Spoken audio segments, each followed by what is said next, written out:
What's up, YouTube? Welcome back to Manny Reacts. I am Manny, and today I'll be reacting to Positions by Ariana Grande. This video, or the music video, just dropped a couple days ago, and everybody has been going crazy over it. So let's see what the hype is about. Okay.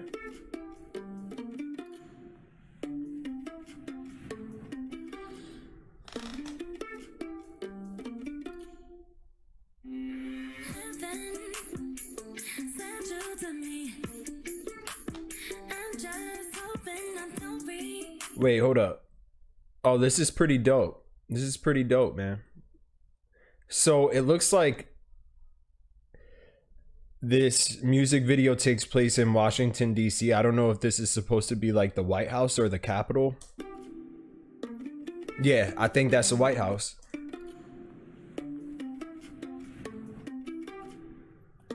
This is interesting.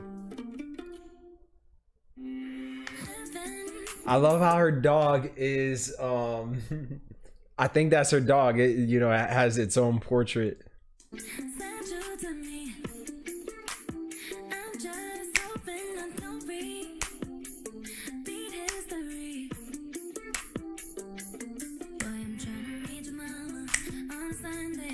Ooh. Oh, I love this. And I love the representation. So I don't know if she's supposed to be like the president or something.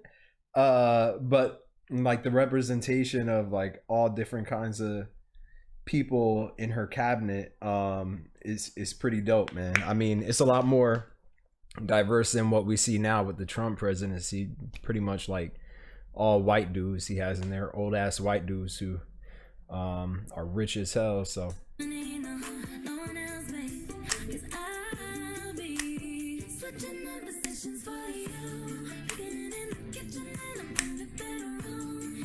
she's beautiful, man. I love her.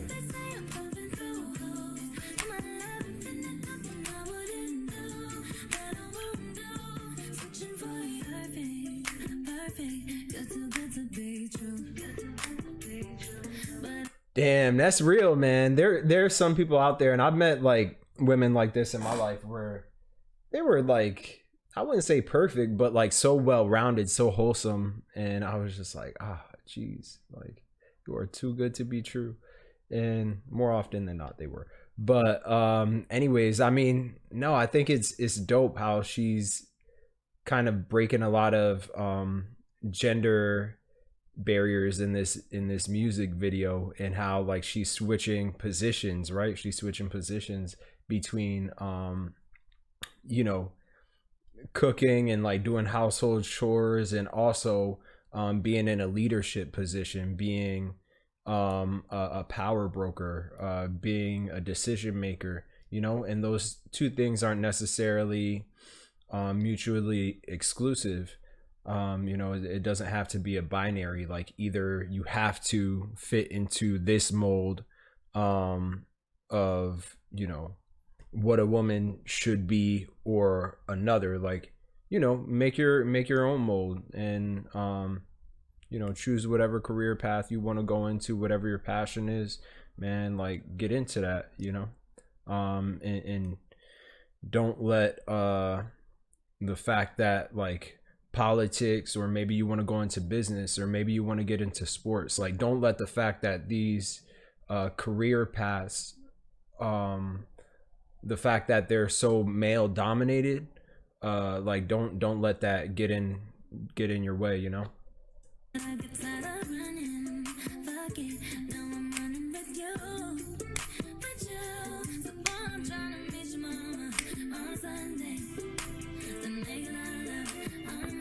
I think that's dope, man. I think it's dope. Like how she in this video, she's essentially what's the word I'm looking for? Like she's just like turning stereotypes on top of their heads. So she's presenting like women as being like strong and confident and durable and qualified.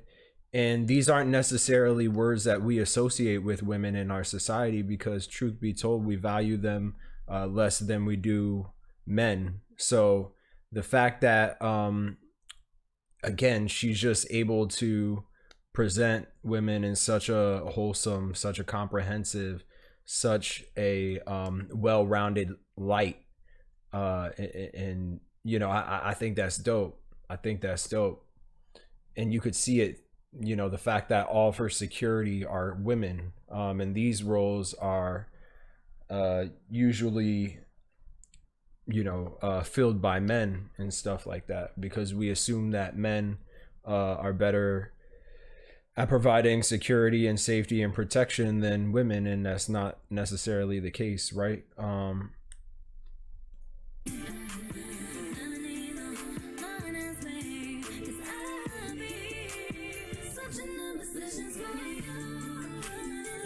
I like this.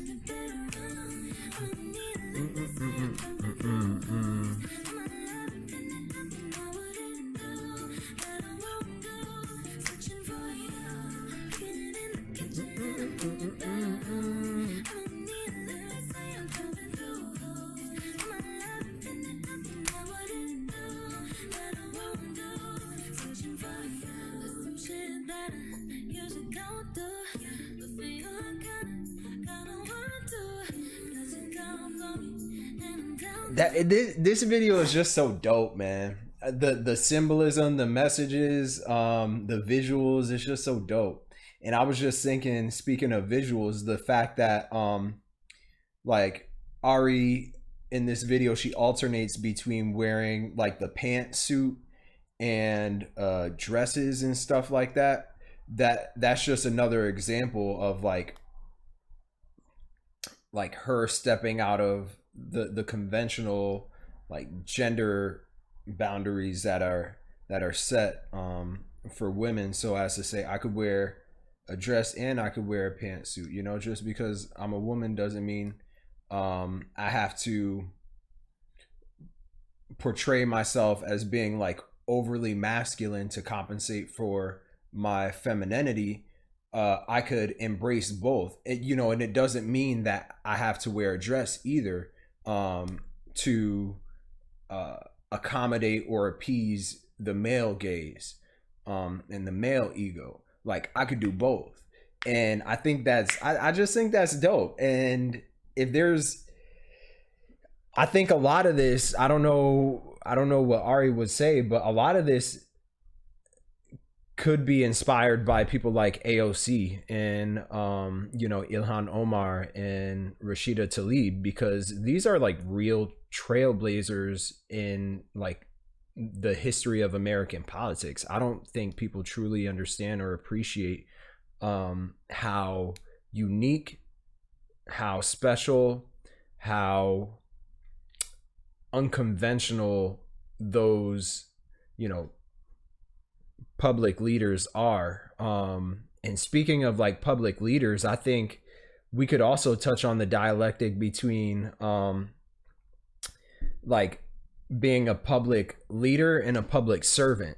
So in one way, you know, also in this video, like going back to the beginning, you know, she's cooking and stuff, and so we have the depiction of like her serving, you know, because that's what we think of when we think of like people who cook. And then she's also like sitting in the damn Oval Office. So I think blurring those lines between serving and also leading, that's something we should all aspire to, because, you know, the idea of serving, the idea of providing people with services or helping people out in this society, that's viewed as like that's frowned upon in many ways. I mean, you see it like the fact that teachers, public school teachers, don't get paid shit, the fact that like social workers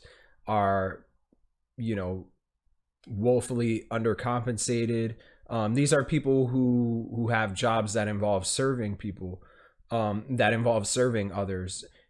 But there are also jobs that involve leadership. Now, as far as politics are concerned, our politicians are supposed to serve us, right? Not just lead us, because you can't do one without the other.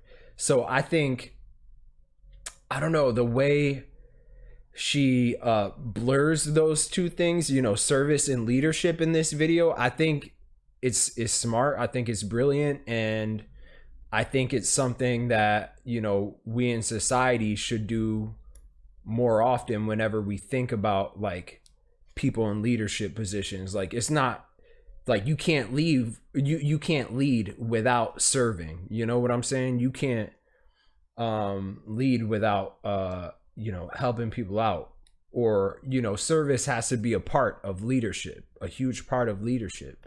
So yeah, I mean, I hate to go on, but let's go back to the thing.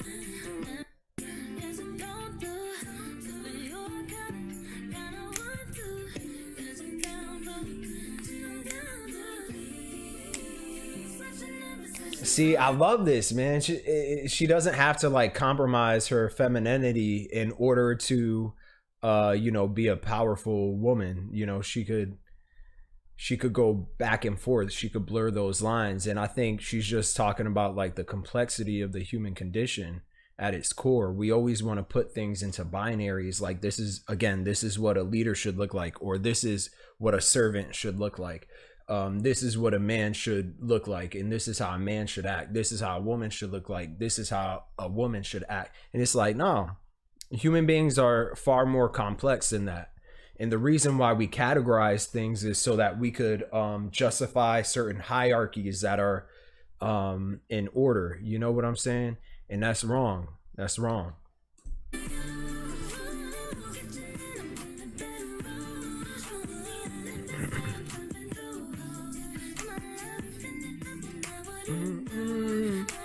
Switching up the vision for you.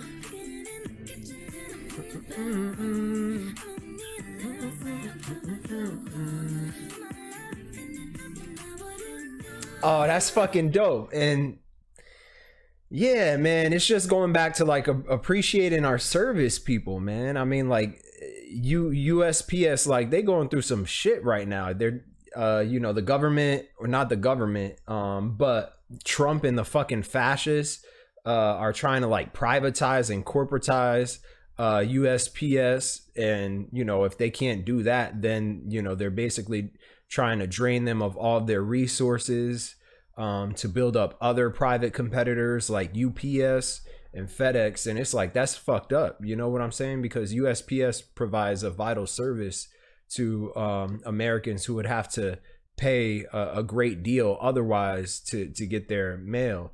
And it's just unfortunate how, you know, Trump is really sabotaging that system, you know, the post office.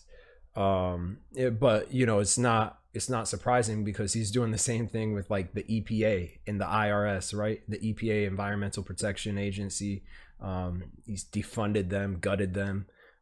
So now our environment, you know, is subjected to being exploited even more by, you know, these fossil fuel companies and the folks who pollute our water and air, but also the IRS, right? Like the people who are supposed to be keeping track of people like Donald Trump and his billionaire friends. During Trump's presidency, he's ensured that, you know, they've been defunded and underfunded as well as the Center for Disease Control. So it's like when people try to talk about like this both sidesism, and they're like, it's both sides, and, you know, it doesn't make a difference whether or not like Trump or Biden wins. It's like, you know, this is something my mentor said. It's a difference between a catastrophe and a disaster. Biden is a disaster, no doubt about it. Like, this motherfucker signed on to the you know, he pursued the crime bill that threw like hundreds of thousands of poor black and brown people into private prisons. Yeah, he's like in bed with the credit card companies. Yes, he has signed on to like patriarchal and sexist like bills and stuff like that. Yes, all of those things are true. He's a disaster. Now, Donald Trump, that's a different fucking ball game, people. They are not the same. And I just described to you why they are not the same. Donald Trump has made his entire career revolve around disrespecting and proposing legislation and supporting bills and laws that suppress women. Like, that's his shit. It's not, you know, it's not isolated incidents for him. And the same is true with like the transgressions he's been committing against people of color before he even got into the White House. Like, Donald Trump is a walking epitome. He's a walking manifestation of racism, patriarchy, sexism, you know, anti-environment sentiment. Like, dude, the difference is, yeah, they're both bad, but one is just fucking unconscionably worse, and that's Donald Trump. You know what I mean? Like 500,000 kids in concentration camps. This motherfucker has allowed the top 1% to make over $1 trillion since the pandemic started. This motherfucker said the pandemic was a hoax. He said that if you drink Clorox, you know, if you drink bleach and eat Clorox wipes, like, that will cure COVID. Like, yo, this guy is on a fucking suicide mission. He's trying to fucking bring this country like close to, you know, close to its fucking end, pretty much. Like, so when people do that shit, I understand that you feel disillusioned by politics and you're like, well, you know, nothing seems to change, so I'm just not gonna vote this, that, or the other. It's like, I understand that, and I sympathize with that point of view, because more often than not, our politicians either seek to reinforce the status quo or make minor reforms to it that you know, marginally improve the quality of life for everyday people like you and me. With that, and then there are others who their goal is to reinforce the status quo ruthlessly, and that's who Donald Trump is, right? Like, this motherfucker, like Betsy DeVos as a, you know, the education person, the Secretary of Education, and fossil fuel executives heading the EPA. Like, yo, this motherfucker is trying to destroy us, and y'all are acting like him and Biden are the same. At least we could negotiate with Biden. Those of us on the left, we could negotiate with Biden. Trump, he's not listening to us, man. He doesn't give a fuck about what people of color, LGBT people have to say. None of that shit, bro. None of that shit. Poor people. Fuck, come on now. Like, this motherfucker tried to cut food stamps, dude. Like, what? How the fuck are you gonna cut food stamps when, you know, 22% of American households are like food insecure, when you know, 50% of black and brown kids under the age of 6 are living in poverty? Like, and you're gonna cut food stamps? Yo, most of the people on food stamps consist of either like elderly people or children, and you're gonna cut food stamps? Like, so that's why when people say Biden is the same as Trump, it's like, yo, I'm not advocating for Biden, I'm not endorsing Biden, but what I will say is that, like, I vote for that motherfucker. Like, you know what I'm saying? There's no, like, for me, it's not like, I don't give it extra thought. For me, it's not like a complex quandary. It's not like, so yeah, but that's my take. Y'all probably didn't want to hear all that, but there you go. Ariana Grande positions. I think this is dope.